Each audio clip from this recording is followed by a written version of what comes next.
Hello everyone, I'm going on a very special last minute adventure today to a very special place. I'm not going to tell you where it is until we get there, but you will see.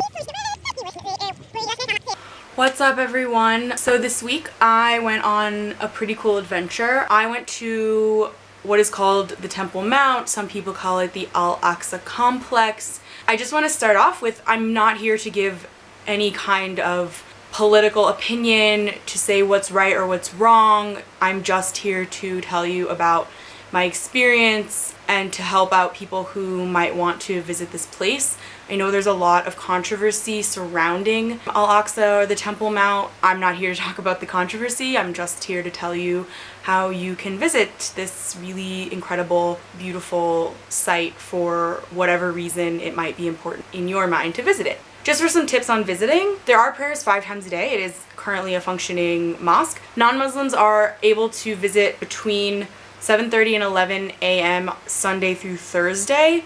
And then during the summer, there's an additional hour between 1:30 and 2:30. And during the winter, 12:30 to 1:30. It's closed on Friday and Saturday because Friday is the holy day for Muslims, and then it's also usually closed to non-Muslims during holidays just because it's super crowded with Muslims coming to pray and celebrate. A few other tips when going in: definitely bring your passport with you. If you're an Israeli citizen but you have a foreign passport, you probably should bring your foreign passport and your Teurat Zot, your ID card. They didn't check my ID personally, but they did check the people's ID that I was with. If you have an iPad or a computer, they will make you leave it behind, so I would probably just leave them at home. Also, you cannot bring in any prayer books of any kind, Bibles, Sidorim, anything like that, so don't. And ladies, you definitely need to cover your knees. You may or may not be asked to cover your elbows, so think about that when you're deciding what to wear when visiting the Temple Mount. And always, like, pretty much anywhere in Israel or places with, like synagogues or mosques or even churches, I would just bring a scarf with me to cover my elbows or my knees if I need to, because you never know when they're gonna ask you to cover up.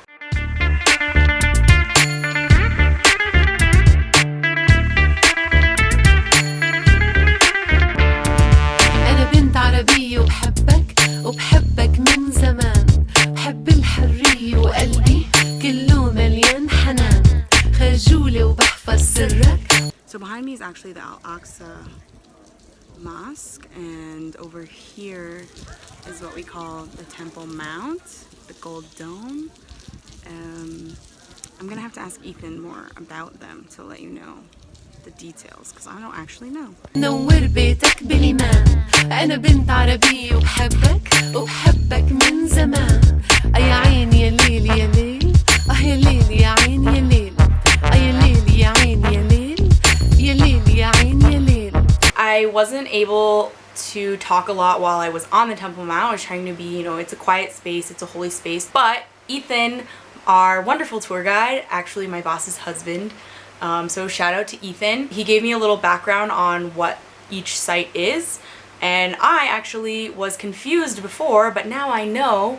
So there are 2 super important Muslim sites on what we can call like the Al-Aqsa complex. The first, that's the most famous, is the big gold dome. It's commonly called the Dome of the Rock. I'm looking at my notes here.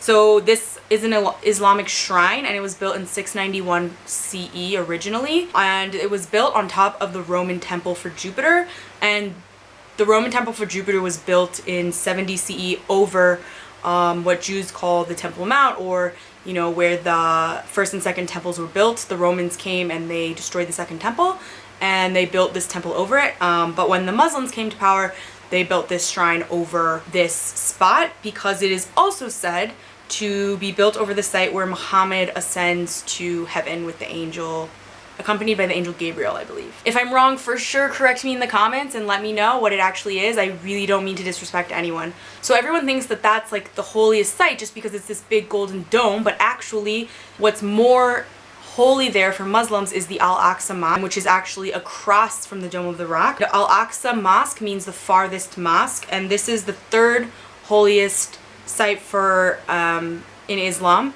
second to Mecca and Medina. And this is where it's believed that Muhammad came on what is called the night journey. He was transported from Aqsa Mosque to the sacred mosque, which is in Mecca, during this night journey. The big reason why there is controversy surrounding the Temple Mount is because it is actually a holy site for Jews as well. It is the first holy site in Judaism. I don't really want to get deep into the controversy, but the reason the Jews call this area the Temple Mount and not Al-Aqsa is because it's actually where the first and second temples used to stand before they were destroyed. So it is actually the first holiest site in Judaism. People think that the Western Wall is, and that's only because that is kind of what we treat as our holiest site, because it's the closest place to the Temple Mount that Jews are actually allowed to pray. The Temple Mount, or the Al-Aqsa complex, is actually under the religious authority of the Jordanian Muslim authorities, the Waqf. I don't really know how to say that right. So Jews are actually not allowed to pray there. But I really am not here to talk about the controversy. I'm just here to help you out on how you can maybe visit this really cool place. It's a beautiful place. The buildings are beautiful. I hope this is helpful to anyone who's looking to visit the Temple Mount. I know people think that you just can't visit, or they think that you can't visit unless you're Muslim. That's not true. You definitely can visit, and you definitely should visit, because it's a beautiful, historic and holy site, and just one of many in Jerusalem and in Israel. Let me know if you visit, or if you visited, or if you have any other tips. For sure share. And if there's anywhere else cool in Israel that maybe I haven't visited, which probably is true because there are so many of them, then I'd love for you to recommend them to me. And last but not least, don't forget to subscribe. Thanks, I'll see you next time.